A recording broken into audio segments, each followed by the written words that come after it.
Look at me. Why? Barking. You should tell Luna not to bark. No, no, no. No, no, no barking. Why? I don't understand. Why you always bark?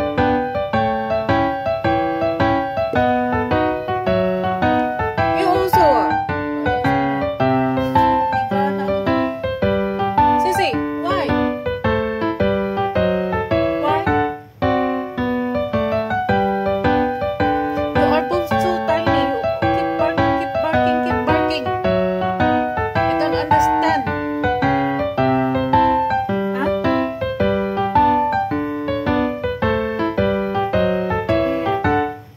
Why? I don't understand, darling. Makapagsalita ka. Takbo ako sa labas. Ay, you! Sit down. I'm still talking to you. Don't sleep. Why? Keep barking. Ah? Why? Why? Sit. Sit.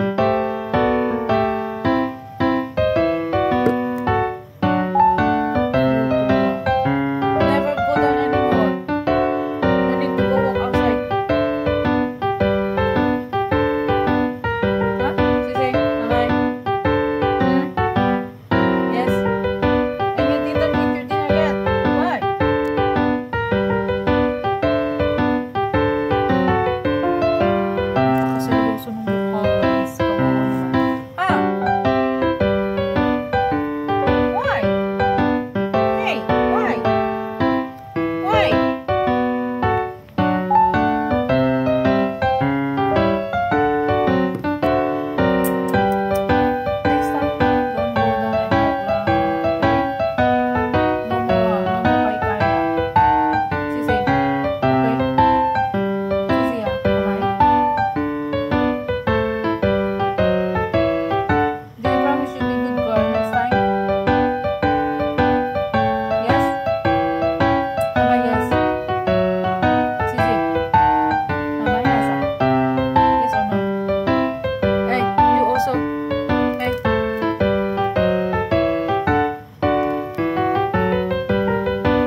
want snack? Mas mabait po si Lexi. Nasa kayo. Luna. Ayan. Ano pa sa wayan? Bossy yan. Itong si Lexi. Ayan. Ano Lexi? So good, right? So good, right? You want a snack, right? You want? You want? You want? Oh my God, you're so cute. Actually po is 11 years old na po si Lexi. Yan, still healthy, right? Wait, I go get your snacks, okay? You wait here. I get back. So, ayan, nahihintay na yung snacks. Are you ready, Lexi? You want your snack now? You want now? Yes. Luna, sit. You need to sit, or else you don't have snack. Sit. Yes, good job. Kailangan po ganun yung ganun yung pakikipag-usap ninyo sa kanila, yung galit. Hindi naman siya galit, pero malakas lang yung boses. Shh! Si Matt? Si Matt,